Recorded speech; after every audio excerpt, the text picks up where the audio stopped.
મારા દાદા 12 વર્ષની ઉંમરના હતા ત્યારે ડાકોર આવ્યા હતા. ને 3 દિવસ સુધી બગડતા નથી. આ એની ક્વોલિટી છે. દુકાન 100 વર્ષ જૂની છે. 100 વર્ષ જૂની દુકાન. આમાં તો કેમ છો મારા વાલા ચરોતરવાસીઓ, હું તમારો પ્રિય પ્રેમાલ આવી ગયા છે આપણે ચરોતરનું દ્વારકા એટલે ડાકોરની અંદર ડાકોરના ઠાકોરને મળવા માટે. ને આજે આપણી સાથે મિતુલભાઈ ઉપસ્થિત છે. મિતુલભાઈ કેમ છો? મજામાં? બસ મજામાં. અરે મિતુલભાઈ, આપણે કઈ જગ્યા પર આવ્યા છે સમજાવશો મને?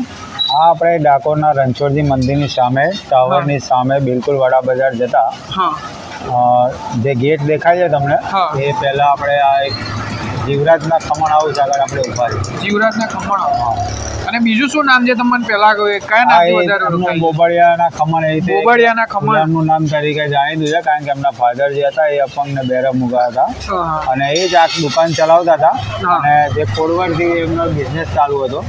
અને પહેલા જે આ દુકાન હતી આટલી બધી તમને દેખાય છે એટલી નથી, ખાલી લાકડાની એવી દુકાન હતી, પણ એમનો જે ટેસ્ટ ને ક્વોલિટી અને એમના જે ખમણની રેગ્યુલર જે રોજ ડેલી એક ગારા ટેસ્ટ આપે છે એટલે ઘરાક એમના બંધાયેલા છે. અને 4 પેઢીથી ધંધો કરે છે. 4 પેઢીથી એમનો ધંધો ચાલુ છે અને એમની બીજી શાખા પણ બોમ્બેમાં છે અને બહુ સારો ધંધો ડેવલપ કરેલો છે એમને. ડાકોરમાં લોકોને ગોટા પસંદ હોય પણ ઘણા લોકો આ બોબડિયાના ખમણ તરીકે બી પસંદ છે. તો આવી જાઓ, મોજ કરાવી દો અંદર.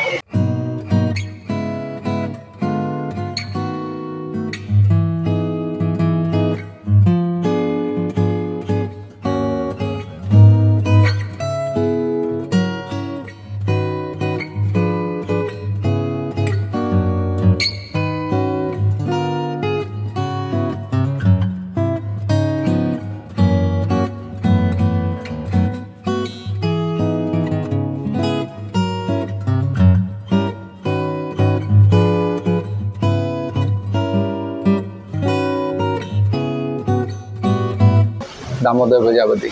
દામોદરભાઈ, હા. અને કેટલા સમયથી આ જીવરાજ ખમણ હાઉસ છે, શરૂઆત ક્યાંથી કરીને કેમની કરી એ થોડું મને સમજાવશો? મારા દાદા 12 વર્ષની ઉંમરના હતા ત્યારે ડાકોર આવ્યા હતા. ને ત્યાંથી મતલબ હોટલમાં નોકરી કરતા હતા. એમાંથી આ શરૂઆત થઈ અને પછી લગભગ 4થી પેઢી છે મારા ધંધામાં. 4થી પેઢી ચાલી રહી છે આ ધંધાની અંદર. આ દુકાન 100 વર્ષ જૂની છે. 100 વર્ષ જૂની દુકાન. આમાં ત્યાં આ દુકાનમાં 65 વર્ષથી ધંધો કરી રહ્યા છે. 35 વર્ષ પહેલા અમે ગમતીના ઘાટ ઉપર લારી ઉપર ધંધો હતો. લારીથી શરૂઆત કરી હતી. બરાબર છે.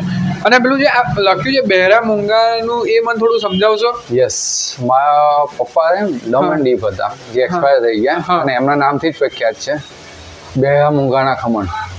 લોકો એવું સાંભળીને સ્પેશિયલ ખાવા આવે. ઓહો. એટલે ડાકોરમાં આવ્યા તો લોકો એવું કહેતા હશે કે બહેરા મૂંગાના ખમણ ખાવા જઈએ. જીવરાજના ખમણ, બહેરા મૂંગાના ખમણ નામ પડી ગયું છે.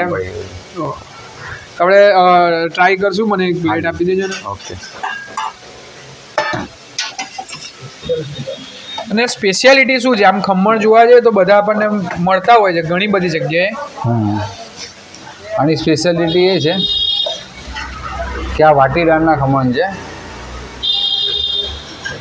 આમાં કોઈ પણ જાતનો કોઈ મિલાવટ, કોઈ બેસન, કોઈ ચોખાનો લોટ કે એવું કશું આવતું નથી. ઓનલી ફોર દાળ. એવું છે. સમય શું હોય છે આપણે ખુલવા? સવારના 8 થી સાંજના ખમણ હોય ત્યાં સુધી. સાંજના ખમણ હોય ત્યાં સુધી એમ? આ ખમણમાંથી જ બને ચટણી. ચટણી ખમણમાંથી જ બને છે, એવું છે. મિતુલભાઈ આપણી સાથે છે. મિતુલભાઈ, તમે કેટલા સમયથી ખાવ છો? તો લગભગ મારે એમની જોડે મુલાકાત થઈ છે. નાનપણથી અહીંયા આગળ પહેલાં અમારા પપ્પાને બધા અહીંયા આગળ આવતા હતા અને અમારી ઘરે લાવે અને અમે ખમણ હમણાં પહેલેથી જ ખાતા હતા. અને કારણ કે પહેલેથી જ એમનો પ્રખ્યાત છે. એમના ફાધર હતા જે બહેરા મૂગા હતા અને એમને ખાલી કહેવું પડે આપણે કે 20ના આલો કે 10ના આલો કે 30ના આલો, આગળ મૂકીને કહેવું પડે. અને એમની જે ખમણ પહેલેથી જે બનાવે છે એ કન્ટિન્યુ એક ધારી ક્વોલિટીના આવે છે. અને ખમણમાં તમારે સુરતના લોકો તો અહીંયા આગળ આવે એટલે સ્પેશિયલ વાટીદારના ખમણ ખાવા માટે જ આવતા હોય એવું લાગે આપણને. સુરતી લોકોના બહુ પ્રખ્યાત છે આ ખમણ.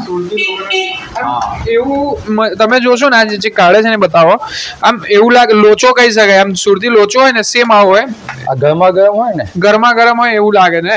ત્યારે આની અંદર પીસ ના પડે, કોઈ ખમણ વાળો ગરમા ગરમ ના આપે. એનું કારણ આ છે કે લોકો લોચો આખી એ બનાવટ જ અલગ છે લોચાની, અને આ વસ્તુ આખી જ અલગ છે. થોડી વાર એને ઠંડા કરવા પડે તો એના પીસ વ્યવસ્થિત થાય. અને આ આપણને ગરમ ગરમ. હા, બીજું શું કે આની અંદર શરૂઆત છે એટલે એકદમ હોટ છે એટલે તમને આવું લાગે છે લોચા જેવું. બાકી એક એના 10-15 મિનિટ તમે એને ઠંડુ થવા દો પછી એકદમ કમ્પ્લીટ થઈ જાય. બીજું શું કે આની અંદર ઓનલી ફોર દાળ આવે એટલે બહુ નાના પીસ પાડવા જઈએ ને તો ભૂકો થઈ જાય. બેસન હોય ને તો સીધો પકડી રાખે. હા, આપણે ટેસ્ટ કરશું. આવી જાવ ને.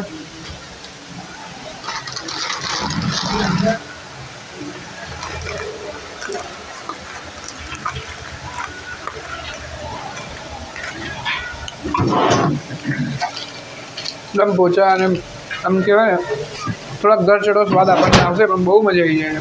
લોન તમે આની અંદર 4 ટેસ્ટ આવશે. હા, ખાટા લાગશે, મીઠા લાગશે, તીખા લાગશે, ખારા લાગશે. 4 ટેસ્ટ એકની અંદર. જેમ કે ખમણીનો ટેસ્ટ, ગરમ ગરમ ખમણ અને એની સાથે આપણને ખમણમાંથી જ બનાવેલી ચટણી હોય એમને મિત્રો મળી જાય છે. અને એક જ ખમણની અંદર 4 અલગ અલગ ટેસ્ટ આવશે. ગરચટો પણ આવે છે, પછી ખાટો પણ આવે છે, સાથે આથેલા મરચા.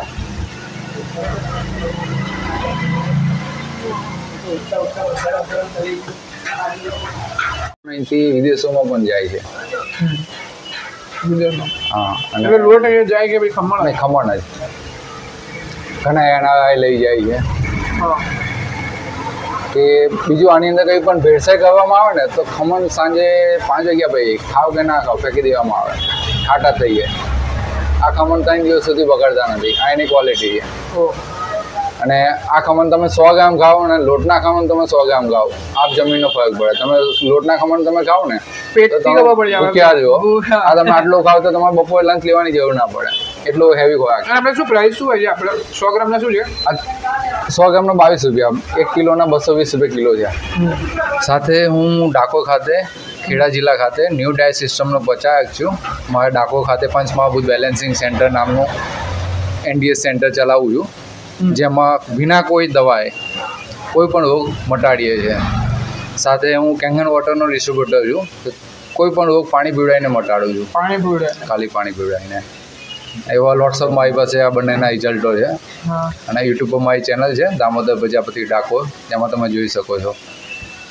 બહુ જોરદાર છે, ટેસ્ટ કરવાની મજા આવી જાય.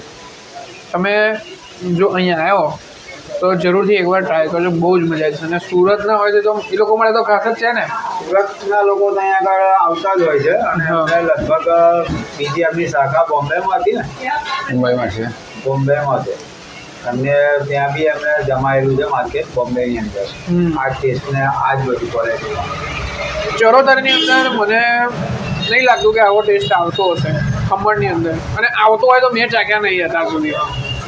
કે કહેવાય ને આણંદની અંદર જે યોગેશના ખમણ છે એ અલગ છે, વસ્તુ જ આખી અલગ છે, ડિફરન્ટ વસ્તુ છે. આ વસ્તુ પણ આખી અલગ છે. તમે એકવાર આવો તો જરૂરથી ટ્રાય કરજો. હવે મળીશું એક નવા એપિસોડ સાથે, નવા વિડીયો સાથે. ત્યાં સુધી બધાને જય સ્વામિનારાયણ.